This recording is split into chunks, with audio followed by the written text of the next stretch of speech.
Right now we are at Tech Resources on Burrard Street in downtown Vancouver, and we are doing a die-in because we want to prove to Tech Resources that their ongoing tar sands expansions and their pollution of our planet is going to cause the end of all of our futures. We want Tech to hear our message that we are ashamed that they are one of the 100 most polluting companies on the planet, and we want them to stop what they are doing and fight for our futures instead of their profit. And we also want corporations all over the world to hear the same message and realize that what they're doing is wrong.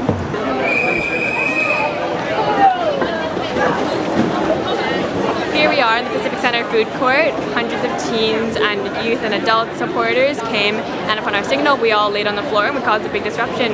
We caused havoc among people who are just trying to go about their daily lives, but that's the point. We want to be disruptive. We want to show that you can't ignore this issue anymore. You can't ignore the voices of youth, and we demand to be listened to. We are lying on the floor for 11 minutes. This is super representative of the fact that we have 11 years until 2030. You know, the IPCC reports and the UN is saying that 2030 is kind of the time when that's kind of a deadline sort of thing. We need to have concrete action by then, and we need governments to start acting on that now.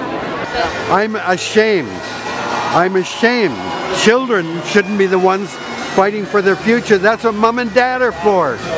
Our job, I thought, as parents and grandparents, is to protect the world for our grandchildren and children. Instead, they're having to plead for their future. That's humiliating. Politicians, have you any hope? No kid, no kid, nope, nope, nope. I kind of grew up in a family that has been political and protested about our treatment of the environment. My parents did that. It just follows that I do that.